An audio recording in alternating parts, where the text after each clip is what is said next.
Hello and welcome everyone to another episode of Yɛllɛ, Conversations Worth Bringing Home.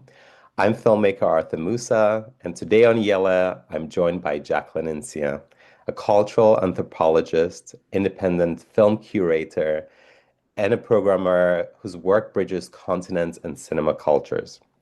Jacqueline holds a master's degree in visual and media anthropology from Free University in Berlin and a bachelor's in African Studies and Politics from SOAS, University of London. She has 2 decades of experience working with film festivals and cultural institutions around the world in multiple roles, from co-director of the Cambridge African Film Festival to producer of the real-life documentary film festival in Accra, to co-director and curator of the African Film Festival Uhuru in Rio de Janeiro, to programmer of Film Africa in London. She co-curates the Africa Film Festival in Cologne. Jacqueline has been deeply involved in the Berlin International Film Festival for many years, serving on the selection committee for the Berlinale's Forum section, and she's now part of the Berlinale's Competition selection committee, helping shape one of the most influential global festival slates each year. I'm thrilled to have her with us today to talk about her journey into programming, what drives her curatorial vision in cinema, and what she's excited about this year's Berlinale. Jacqueline, welcome to Yɛllɛ. Oh, thank you so much, Arthur. It's such a pleasure. Great to have you. Let's dive right into it. And I like to start kind of getting a sense where people's origin into their storytelling happened, right? So tell us a little bit about how maybe you first fell in love with storytelling in cinema. Was there a particular moment or film that made it click? Yeah, that's actually a very good question. So basically, I didn't have like a traditional trajectory, and into film, into the film industry. I remember as a kid watching a lot of films. I remember actually my very first cinema experience. I was 7 years old when a friend of mine invited me to go and see a film. And we watched Ariel. Do you remember Ariel? Like the cartoon, Oh the yeah, Disney yeah. film The Ariel? Mami Wata fish. Yes, Fish. exactly. And that I really have such fond memories of that whole experience. It was a very sensory experience for me, like just being in that seat, like, like watching this film on the big screen, the adverts in between where people could come in and sell popcorn and ice cream and whatnot. And it was a very vivid experience. So I'd say from that moment onwards, I remember really being into film. But yes, I watched a lot of films, but I never really saw it at all as a potential for me to work in. I never really considered it, to be honest. I mean, I come from a, Ghanaian household, working class family, and it was, for my parents, was always like, oh, you should study and then you should become a lawyer or a doctor or whatever, like solid profession. So it was never, I never considered being, working in the arts and film, at all. So that was, the beginning, I would say. Mm. And then fast forward to 2005 when I studied at SOAS, the School of Oriental and African Studies. I studied politics and African studies, and that was really, a period of my life. It really opened me up to so much, First of all, moving from Germany, I grew up in Germany to London.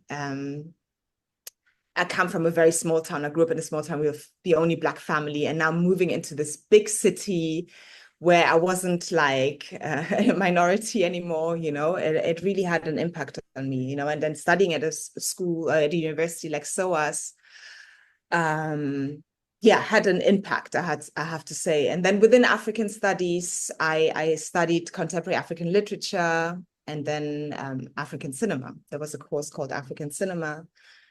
And I started that course, and that course just sort of set the tone for me. It was the first time where I saw auteur-driven African film.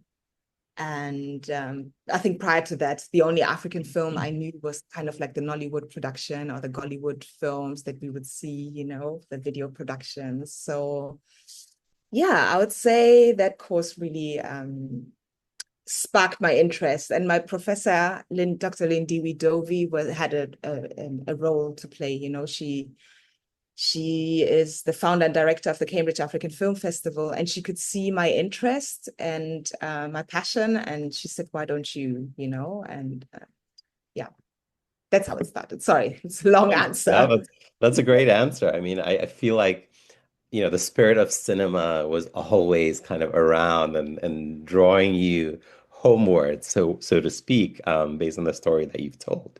And you know, the idea of mentors and kind of university being a place where you get to interact with different ideas, right? Like you are initially, you know, I read about how, you know, initially we're shaped by identity, shaped by our family, our community, and then obviously in our teens and beyond, we try new ideas, right? And especially if you go into a world where there are more of those new ideas, you get to try different things to figure out what it is that you personally are. And yeah, that's a wonderful story. And so the Cambridge African Film Festival, that was introduced to you by your mentors, where you sort of got your hands dirty, so to speak, with cinema, right? And what Yeah. happened from there to this point where you are a film programmer for the Berlinale competition section? Gosh, a lot. Lot. Yeah, so okay, so let me yeah, so I completed my bachelor's degrees at SOAS, and yeah, I was quite fortunate that yeah, I had these wonderful people around me like Dr. Lyndi We-Doy and Keith Shiri. I have to say, she introduced me to Keith Shiri. Keith Shiri is also one of the leading programmers in African cinema, one of the first in the UK. He started this festival called Africa at the Pictures 30 plus, almost 40 years ago, you know. And yeah, when I got introduced to Keith, he also saw, I guess, my interest and my talent as well. So, and then he brought me into this program called, oh God, The New Black, which was introduced by Film London and Skill Set, which is like, yeah, I mean, part of the BFI, like, you know, a program. Okay. The first sort of generation, first edition, where they brought together Black film curators, you know, to bring them together to learn about curation. And it started off there, basically. So I was, you know, I applied, and I was lucky enough to be one of the 15 programmers, where we then were further mentored by Karen Alexander. She's a programmer in the UK, and Gavin Alexander. I think now he lives in Canada. Gosh, I haven't been in touch with him for ages. This is like 21 years ago or so when I did that. The beginnings of your film career, yeah. Yeah, and it was a really, meaningful program, I have to say. We were mentored for a couple of months, where we watched different films from various filmmakers like Sisako, you know, yeah. Gosh, and it wasn't, yeah, and also from the diaspora, Spike Lee. We watched yeah, gosh, I can't remember all of the filmmakers, but basically, you know, big filmmakers from the African continent and its diaspora. And yeah, we learned about the, you know, techniques of curation, what to look out for thematically, or maybe, you know, different strands. And yeah, it was really good. So I really enjoyed that. And from there on, I started, yeah, I got invited to help at the Cambridge African Film Festival, which was in 2008, I believe, the edition of 2008. Yeah. Yeah. and then it was, you kind of just built from there. Yes, basically. I mean, I think, but one has to say though, although I had knowledge about programming, I started then working for different festivals in different capacities, you know, like producing, you know, assistant producer, yeah, just to get to know the festival industry better, you know. So yeah. And And so as you were getting deeper and deeper into film curation and programming, what what was your family's response to that? Because you clearly weren't living the like lawyer, doctor life that they had, anticipated for you, right? What was the reaction from your family and community? And how did you navigate that? Yeah, yeah, that's a good question. I think, my parents didn't quite understand what I was doing, if I'm being very honest, I mean, I told them, doing this freelance thing, and I was hopping from one country to another. I was also away from home for a long time.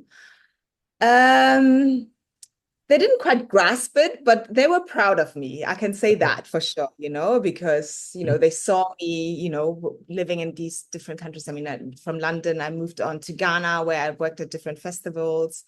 From Ghana, I moved to Brazil, where I worked at, also a range of festivals before I came back to Europe again. And yeah, I think they just were really proud. I think it's only now, like in recent years, my dad has passed on already. My mom now really understands that, okay, this is what you do. You watch films, and she takes it seriously, She really tries to understand. And yeah, but, yeah, I'd say they're Okay. proud. Yeah. And with all this travel, I think I read somewhere that you speak a lot of languages. Maybe could you maybe tell us what languages you speak? And then I'm curious about how that affects how you move through the world, but also how you watch films from different cultures. Does that affect how you experience films and take them in and how you look Mm. at them? Yes, I would say absolutely yes. So I speak, yeah, German because, I'm also German. I speak Portuguese. I speak Twi, English, of course. And then, yeah, I mean, I have a little bit, like a bit of an understanding of French, but not that deep, and Spanish as well. Okay. Um, I mean, I think I have an affinity. I do love languages. I've always, yeah, and I've learned other languages. I've learned Hausa as well, in the past. I'm not so fluent anymore, but I learned it at university, Okay. Through a some of. course? Yes, yes, yes. Okay. When I did my bachelor's degree at SOAS in African studies, one requisite was like to have an African language. So I chose Hausa. Oh, Yeah. But yeah, so I do love languages. And I think I have like it comes easy to me. And for me, learning a language, like for instance, when I moved to Brazil, was really important to understand the culture, because I do like to dive in, I don't want to experience a place as a tourist. I want to yeah. try and be, you know, experience it with the people, of that place. So I think language for me gives me that, probably not fully, but it at least gives me that feeling that, oh, I'm sort of part, And when I also learn a language, I also like to understand like like yeah, the day-to-day, like the colloquials, I pay attention to that.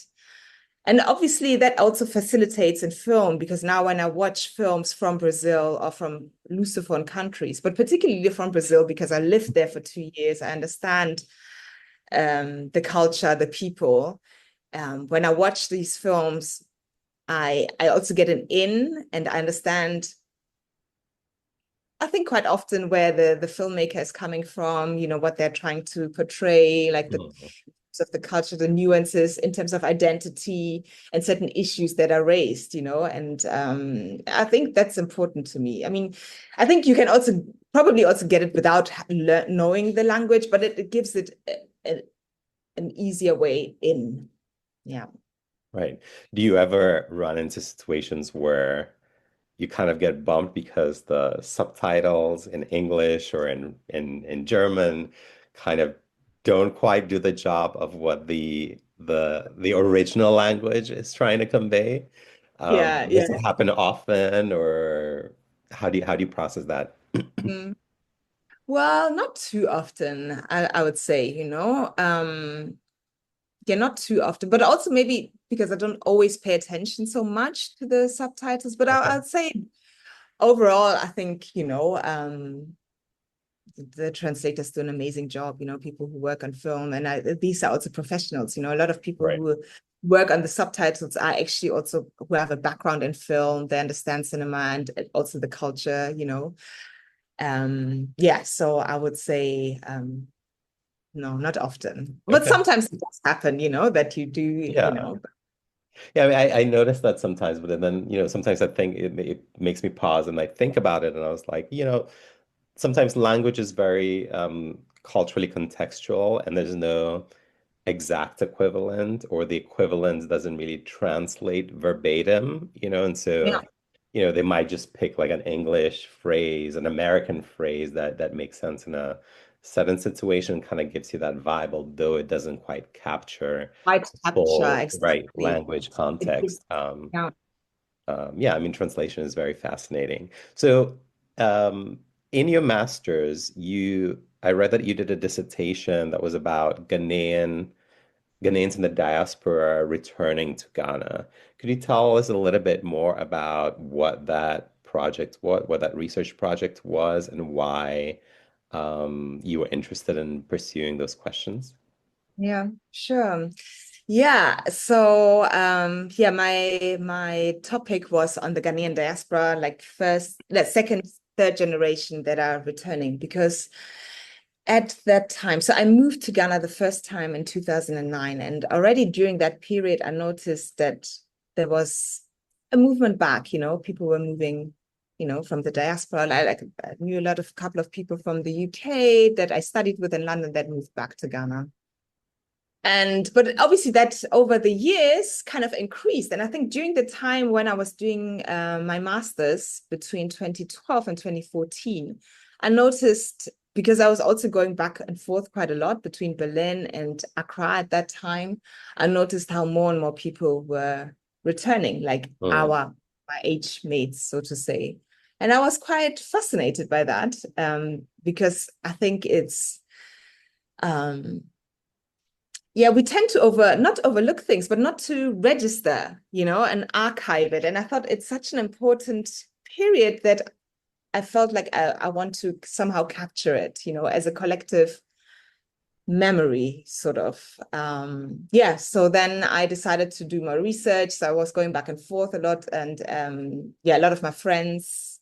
I actually also, it's interesting how a lot of my friends now, because I moved back to Ghana, are returnees, so to say, Um, yeah, so I wanted to capture that moment, but I also wanted to capture sort of my parents' generation who mm, came to well, in my case, Germany, but also, UK, US, whatever, with the intention to go back, and they kind of became stuck, and it's I thought it was so interesting how the children now sort of fulfilling their parents' quest of, going back and, creating space and making that space, yeah, even more flourishing than it is already for all of us, and yeah, so that was basically the research.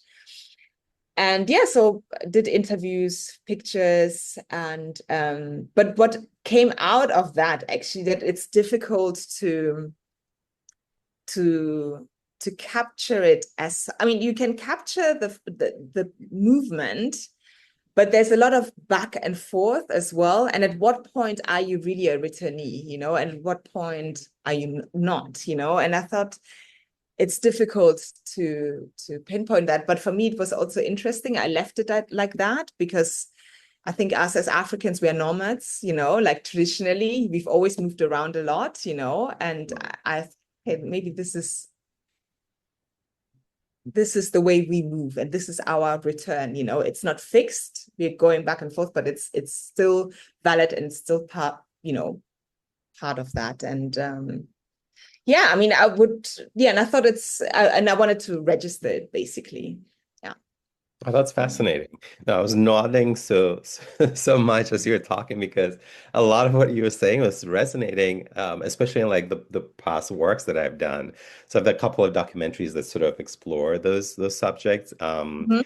in particular, the first one I did, which is 50 minutes long back in 2016, followed African students or Nigerian students specifically at MIT who went and launched the first robotics summer camp with Lego robots in Lagos. And they were teaching high school students over 6 weeks. And, as I was watching that, I realized that the founders, the Nigerian, they were mostly Nigerian American. And by the end of it, I realized it was a way for them to sort of live out their parents' dream of return and helping to build, right? So the parents, like you said, got stuck. You have a family, you start a family, and now it's not so easy to move from the US, from Europe, and go back to Nigeria or Ghana.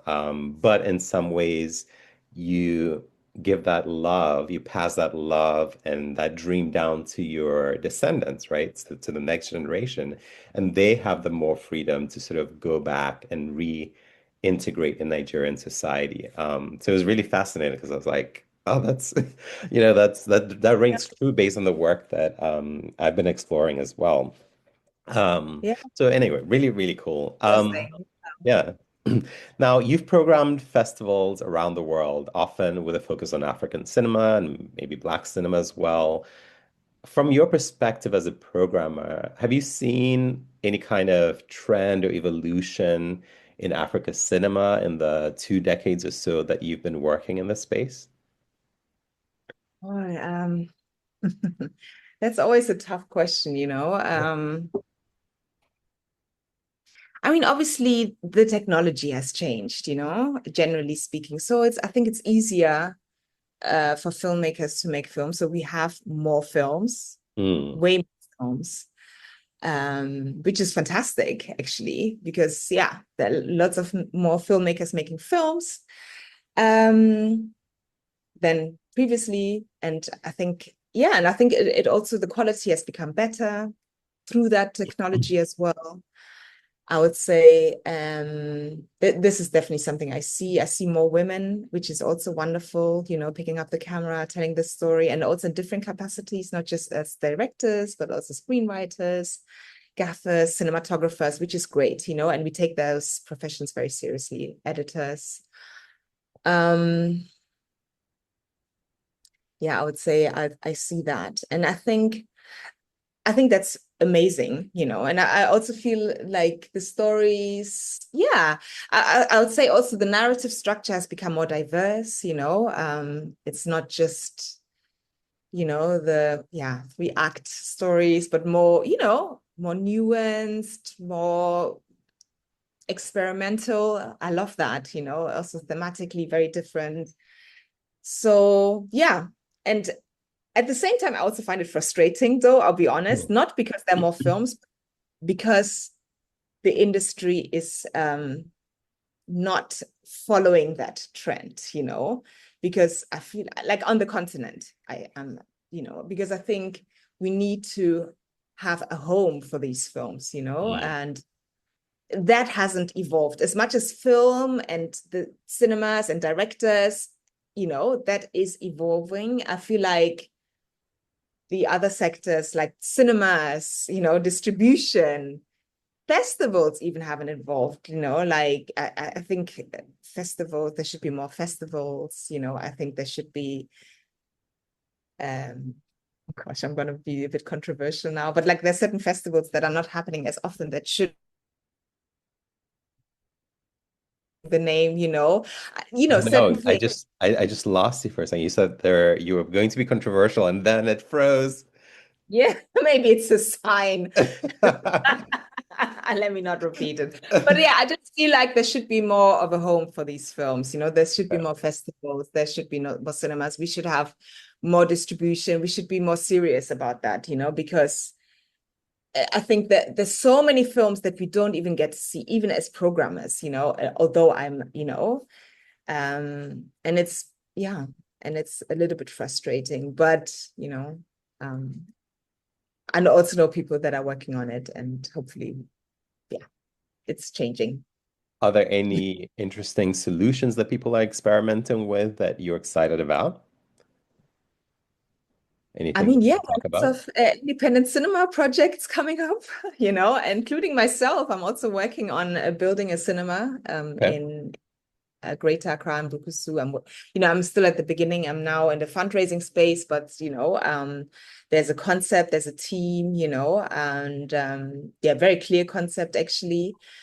Um, and yeah, I know of such initiatives in other parts as well. I have a friend in Kenya that is also building a cinema and having outdoor screenings. In Rwanda, there are different initiatives. So I'm excited about that. And these are all people within the industry, filmmakers, that decided, you know what, I don't have a home, I can't screen my films. Let me build a cinema space, Yeah, it's actually quite impressive. So yeah, later on, I'll pass on the names to you so you can have it maybe in your caption. In the write-up. Okay, that sounds great. No, that's super exciting. And it's actually quite interesting because, in America, in the US where I live right now, cinema is sort of, there's this debate, is cinema's dying, right? I think there are cinema venues that are going out of business. And, there's this complaint about people are not coming to the cinemas, but in my mind, I'm like, well, what are you showing in the cinemas, right? If it's just Exactly. another iteration, like the 100th iteration of the blockbuster formula that we've seen, the superhero formula without any like new voices or perspective. Why should people Exactly. come to see that when we have all of those? We've already experienced those, and then we can re-experience them online on streaming. But it sounds like, on the African continent, there's sort of maybe we are on the verge of maybe a resurgence of cinema spaces, physical spaces, with all these new entrepreneurs and ideas like yourself that are building things. So that's really exciting. So talking about curation and programming, I'm curious about when you evaluate a film as a programmer, what's your process? Do you try to look at the film purely on its own terms, or do you also consider the conditions and resources under which it was made?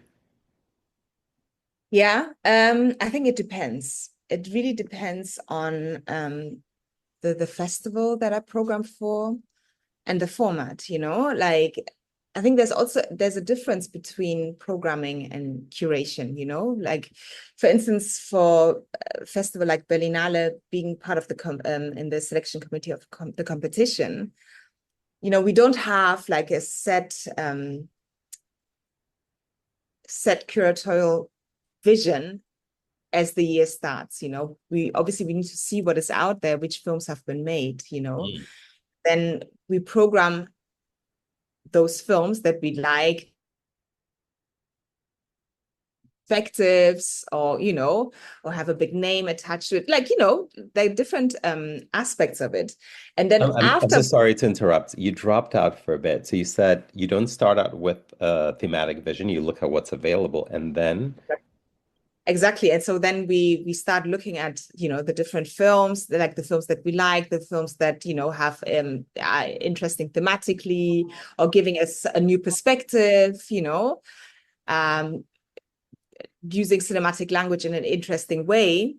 And then, like, after we've programmed the films, like let's say in competition we have 22 titles, for instance, then we start looking at, let's look at this,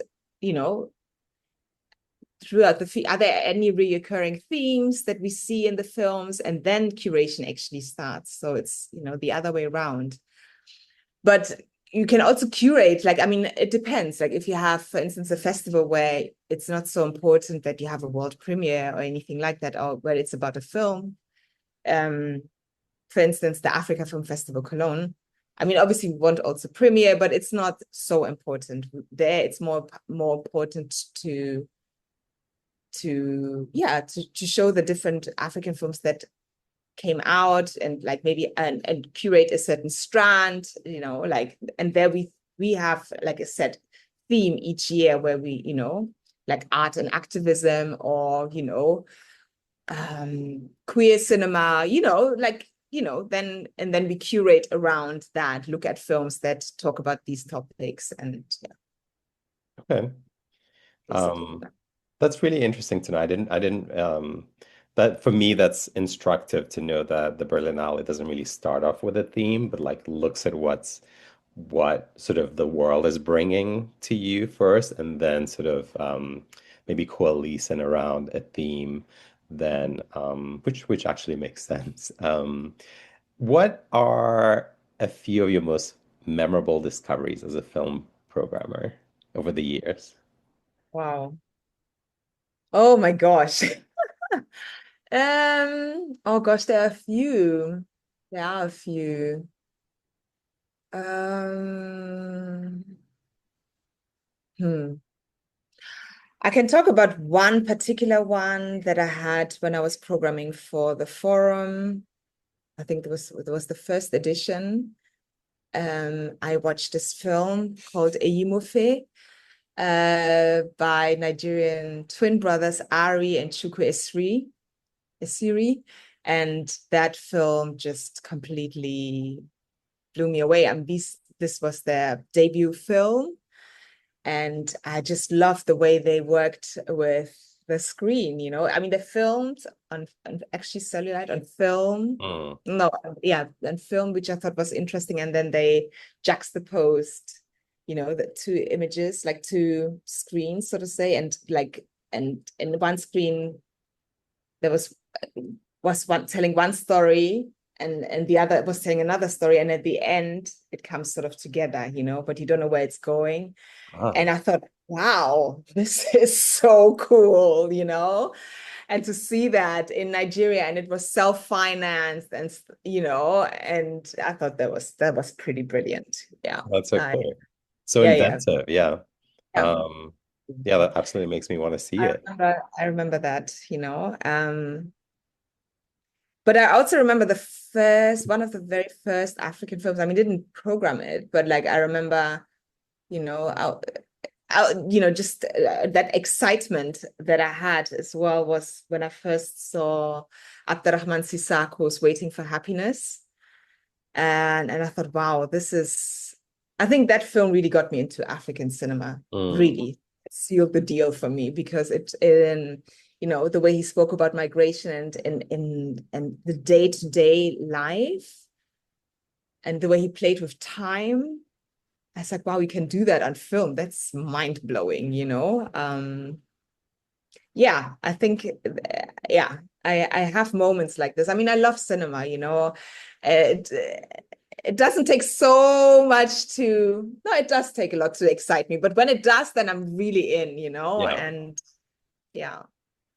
Yeah, this was a beautiful moment. But I'm sure there were others that I can't recall right now of because course, of course, of of the course. And spontaneity of things. But also another recent example, I guess, would be Khalil Joseph's Black News Terms and Conditions. mm, That also blew me away, you know, like 2 hours of being fed positive imagery about the Black experience and Black history is quite something that really, yeah, something is worth watching. okay.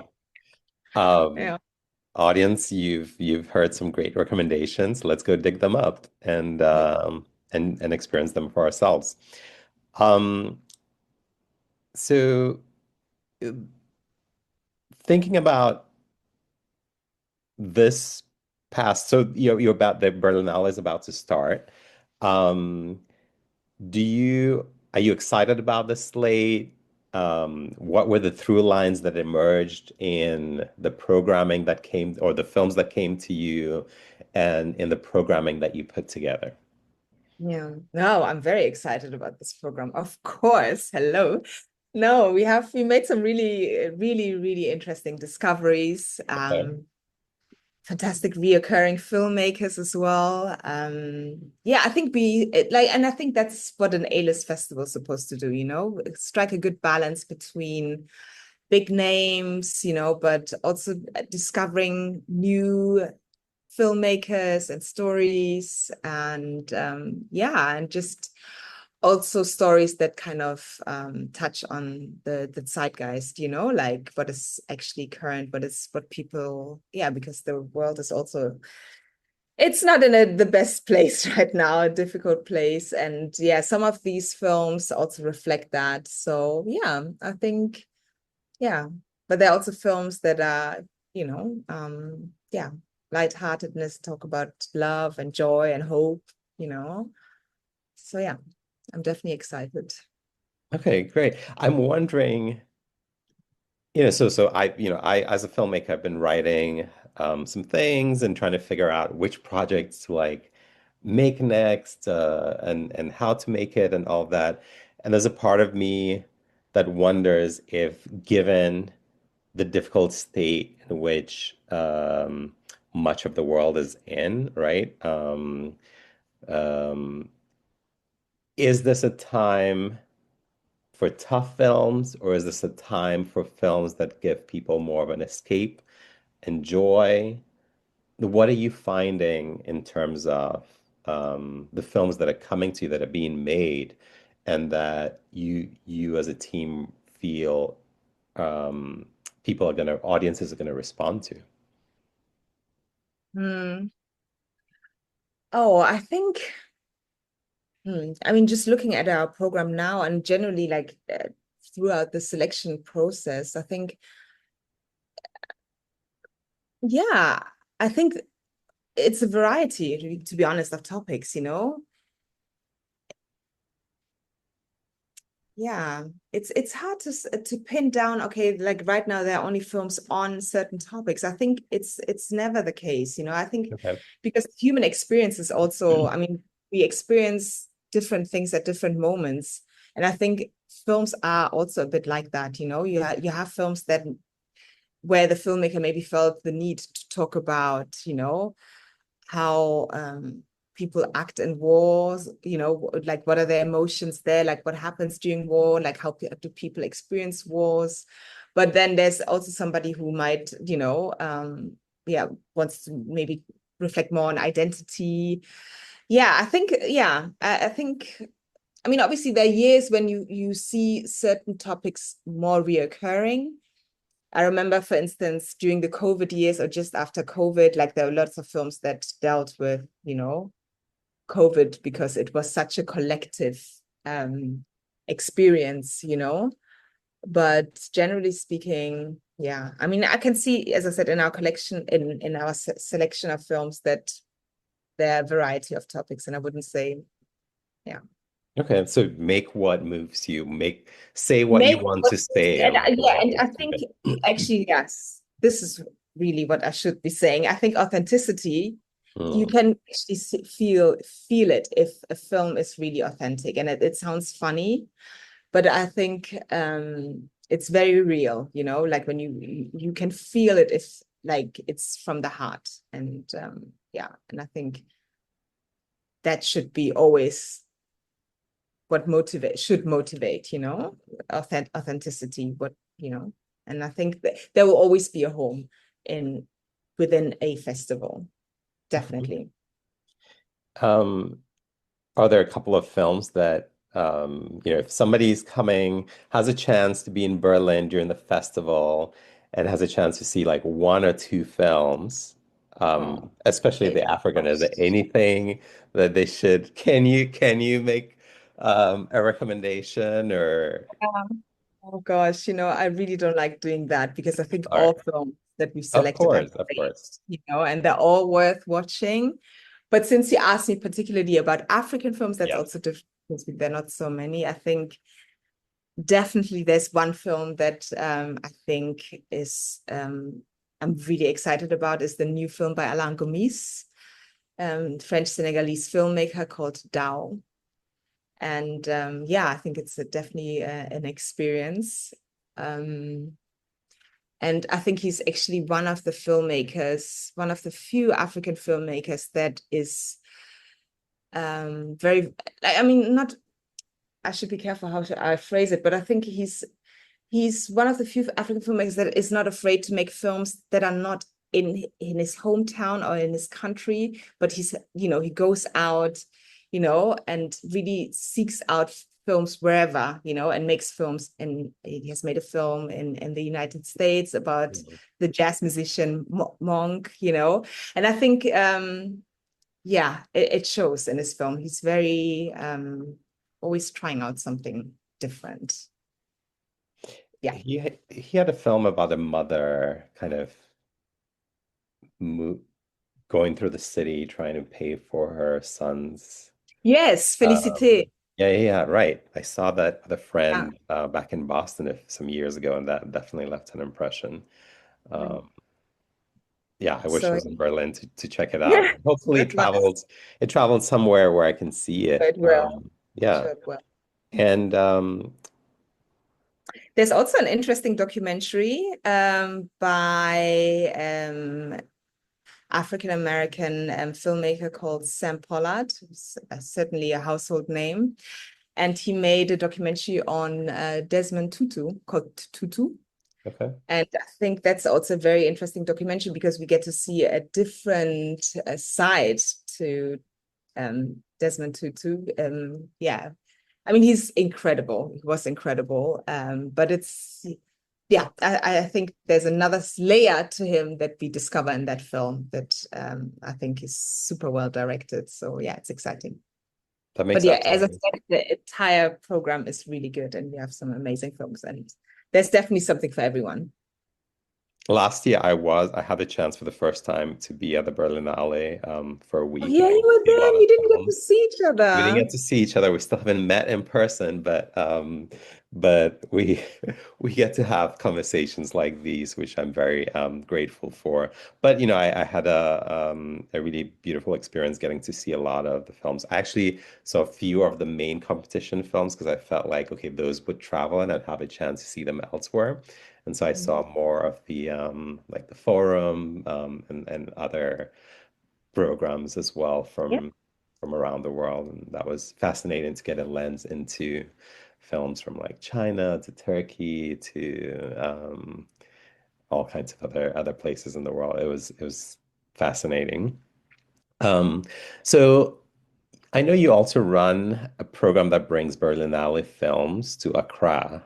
I think you've run it maybe a couple of years now, maybe a little bit more. What inspired you to start that initiative, and how is that going? Yeah. Yeah, I started, well, I mean, I moved back to Accra. It's been almost 3 years now, 2.5, getting on to 3 years. And I mean, I wanted to be back home, but I also wanted to, uh, yeah, help the industry and bring some of the films back. I mean, that was my vision, and that's why I'm also working on building a cinema space. But I thought in the interim, in the absence of a physical space, I still want to start bringing back these films because we don't get to watch or see the films that are actually being produced, on the continent, which is, for me, is still absolutely crazy, to think that these amazing African films are so rarely seen, and I wanted to change that. And so I came up with a concept to show the films, the African films at Berlinale in Accra. And yeah, I was lucky enough that the Berlinale liked the idea and supported it as well.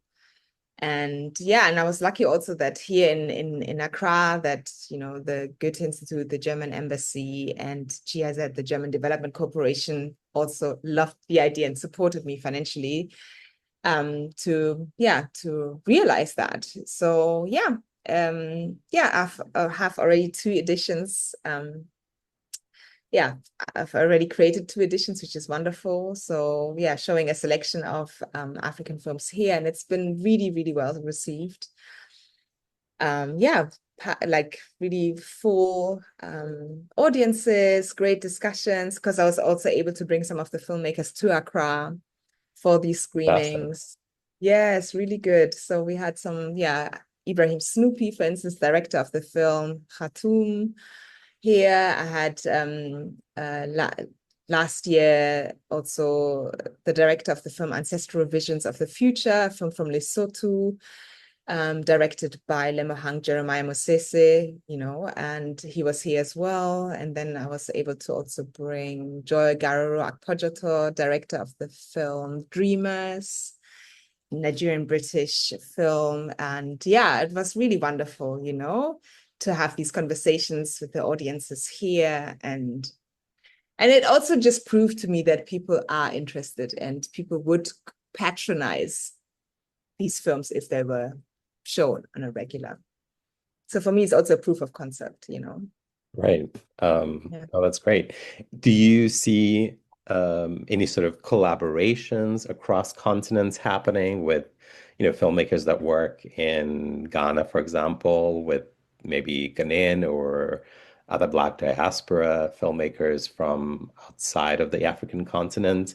Are those spaces where you can kind of connect, a program like what you're running, does that allow people to connect and maybe to start collaborations they wouldn't have thought of otherwise?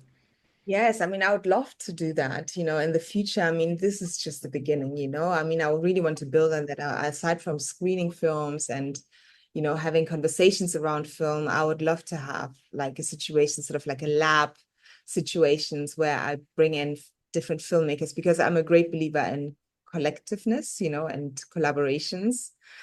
And yeah, I think that's also the future, to be honest, you know, and I think we can learn so much from each other and create even greater things, you know. So I would love to do that, you know, bring in especially producers, screenwriters, you know, and of course, filmmakers together, have these conversations, because we don't even know what our neighbors are doing, you know, and in neighboring countries, I mean. So I think definitely it's going to happen. It's just a question of time and resources, but I'm definitely working towards that. Absolutely, yes. Yeah. I love that because I think I noticed that with music, with African music. I remember when I came to the US for college, when I left Ghana for college in the US, this was in 2000. Um, hip life was a thing, Yeah. had become a thing in Ghana, and where people had started. I think when I was still in school, in high school and secondary school, um, rappers started, rapping in English, and they were trying to imitate sort of American accents.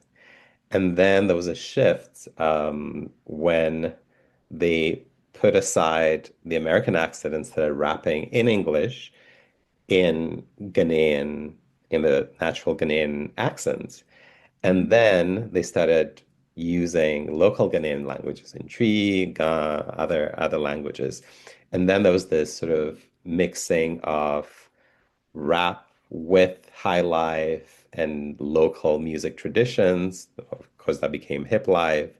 And then when I was in college, that mixing across the African countries started happening, where Nigerian music or Nigerians and Ghanaians would collaborate, and then with South Africa and Kenya and so on and so forth. And now African music is global. Right? It's taken center stage at the Grammys, for example, and elsewhere around the world. And I feel like maybe African cinema is in those early stages of sort of 100%. cross-pollinating, you know? Yeah, absolutely. I agree with you 100%. I think I actually talk about this a lot with some of my programmer friends. There's one in particular, actually, Mohammed Said Umar. I have to mention his name because he's a programmer from the Comoro Islands. And we speak about this a lot because he's he's really into music as well. Mm. And he keeps saying that, like, you know, African cinema is still in its baby steps if you compare it to music. Music is so liberated and so far ahead, like light years, honestly, like. Mhm. And and I like the way you just you know, summarized it, because it's literally exactly that, you know. Mm. It started off really small and just grew and grew, and to the point where, like, you can walk into a supermarket in Berlin and hear like a song by Davido, or you know, Yeah. which is crazy. Who would have thought that, you know, Yeah. 20 years ago? And I think, but I do believe that cinema is on a similar trajectory. I think, yeah, I think it's happening, you know, slowly but surely it's happening. And yeah, I can actually see similar things happening as well. Like, you know, different African filmmakers coming together, working together on scripts, you know, maybe coming together and finding producers to work with them together, the budget, and yeah, I do see it. I see it. Yeah, It's an exciting time, I it's think. very exciting. Not Very. easy, but exciting. Yeah, I agree, honestly. And yeah, and I have to say, all of these things made me move back because I can see it, I can really see it. Like, yeah, I there's still a lot of room, and a lot to happen within the So, industry. so since we're talking about like making films, do you ever see yourself making a film? And if so, what kind of story do you imagine wanting to tell? know. I don't know. I have a lot of respect for filmmaking, a lot. I don't know. For a long time, I thought, oh, maybe I'll make a documentary. I always thought that maybe I'll do a documentary about the Ghanaian diaspora in Germany, particularly like, like just, sort of like my dad's generation who moved like in the 60s and 70s was a very different time, like they didn't have any reference points. They were the Mm, first, They didn't have the food, there wasn't the internet, like there was no WhatsApp, like, and I'm so yeah. fascinated by that era and how they still found each other and how they still managed to get certain foods done, although they didn't have the Afro shop or, certain things. Yeah. And it would be so interesting to interview that generation. But a lot of them have gone already, like, or are going, I don't know. I feel like somebody, I don't know. I don't know. I have really, I feel more and more comfortable, and I feel like also I found my talent and my gift within programming and hosting conversations around film that I think I'm good. Okay. Yeah. Okay. So just to maybe a final question, if there's an African young person out there, who's drawn to cinema and is trying to figure out what to do with that love for cinema, and maybe is interested in like going into curation programming, what kind of advice would you have for such a person coming up? Hmm.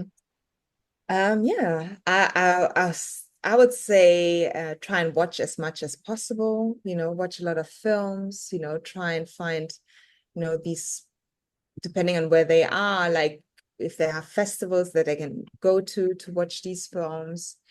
If they don't really have access to these films but have the interest, they should be as bold and like write to, programmers that, are already working, like me, for instance, and try and see whether they can get links to those films or access to those films.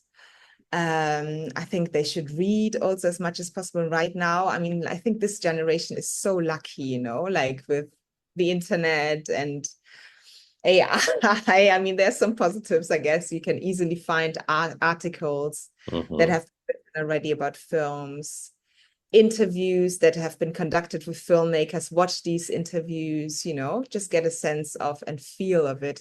Even if you can't go to festivals, you can still access those festivals online through, watching press conferences or Q&As that are recorded. And I think that's a good start. And then, build up on that. And yeah. Great And then advice. obviously, like if you want to work and then know that for certain, then obviously like like even if there are no job applications, just write to a festival that you would like to work for and just say like this, and I would like to do this. I think I would be an asset. I would like to learn. Is there a way that I could, and it can work out for sure. Thank you. Well, Jacqueline, thank you so much for this conversation. It's been a real pleasure kind of getting a window into your life as a programmer, the way you came up, and the kind of work that you do at the Berlinale and other amazing film festivals around the world.